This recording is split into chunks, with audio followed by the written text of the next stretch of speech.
All right, so you post a lot of stuff about dumb things people do. So I'm going to give you some stuff, and you tell me first thoughts. Baby hair. Y'all doing too much. Why? Y'all doing too much. I mean, I understand.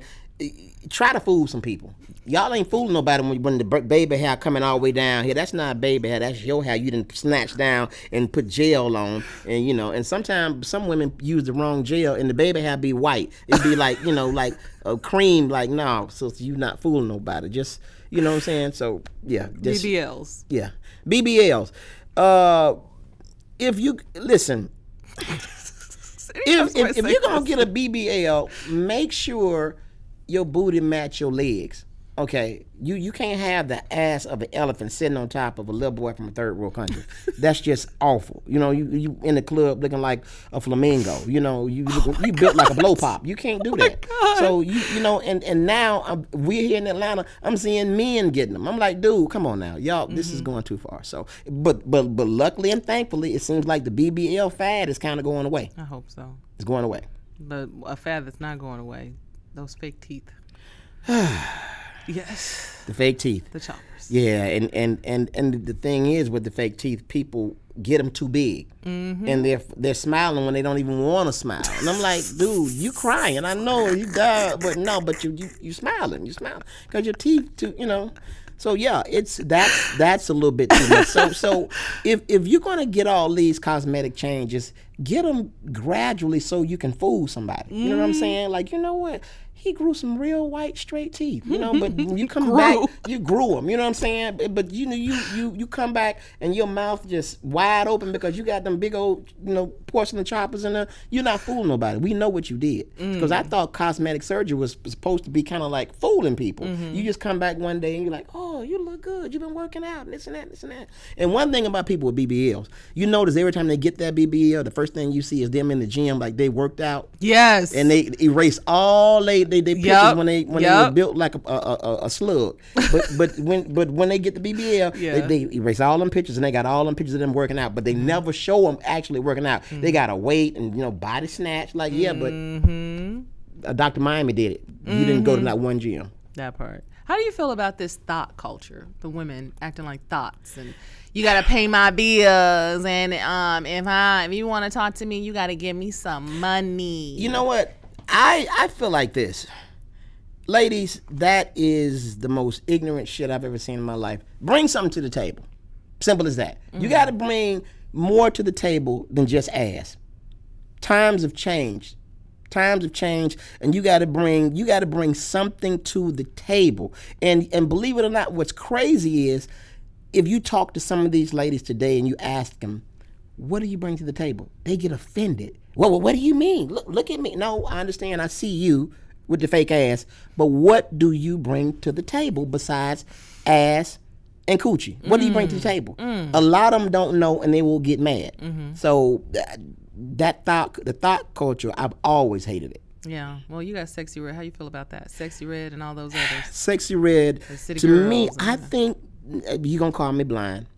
I think without all that foolishness, Sexy Red is kind of cute. But what she pushes out is detrimental, is dangerous, because a lot of our young ladies want to be like Sexy Red instead of wanting to, be like and embrace our real role models. They rather be like a Sexy Red, and I don't get it. And I was really thrown back. I was almost offended when I found out that she did come out with, I think, some perfumes that with the names of all of the STDs she had.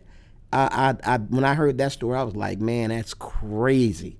So she and make it so bad, sold out. What? Sold out. Okay. So a lot of this stuff that they're pushing is wild, it's crazy, it's stupid, it's really dangerous. But here is the kicker. If you say something about it or against it, you're automatically a hater. That is the culture I hate. That player hater, them two words, or you a hater, that phrase, that burns me up. We're living in a time now where you cannot have constructive criticism. You can't say anything. I can be musty as hell sitting in here, and you be like, Steve, I think you forgot to put on deodorant. Bitch, why you hating? Why you hating? Like, and I'm in here smelling like a ox. I just put on clean clothes after football practice, and you tell me, man, you know, bitch, why you hating? What you hating for? You know, so that's where we are, and we use that phrase of those two words, player hater, as a sign of defense or deflection. So it's letting me know that black people, we need to learn to take accountability. We need to look in the mirror and check ourselves, because honestly, if you hear those words and they don't even fit some of the stuff, you just say something. Hey man, yeah, I like your car, man, but it seems like the car ride's nice, but it seems like you know it's pulling to the left. You might need a front end alignment. Nigga, you hating? We about to run into the curb and you talking about I'm hating. You know, so that's what we do. Yeah. That is what I hate. I hate that. I hate it with a passion. Talking about that and taking accountability. What about this cancel culture? See, now you hating. See, you hating. The cancel culture goes with that bullshit too. What I mean by that is, if you say something against something that they're doing that's already wrong, instead of them saying, well, you know what, let me hold myself accountable, let me check myself, you know what? Let's cancel their ass. Yeah, y'all, let's cancel them because he done spoke on some dumb shit we doing and we know it's wrong, but we don't want nobody to tell us that it's wrong, so we gonna cancel you. That's how the cancel culture works. It's nothing.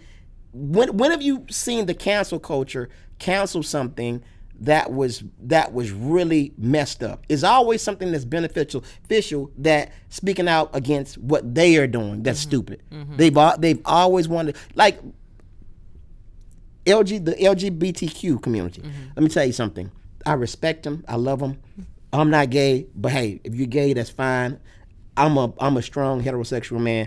I believe in me. I know who I am. So nobody else's lifestyle affects me. But if you're out here doing something crazy, being just disrespectful with it, and somebody call you out on it, now you want to rally up all the other gays and say, you know what? Let's cancel him. No, nigga, you come on now. You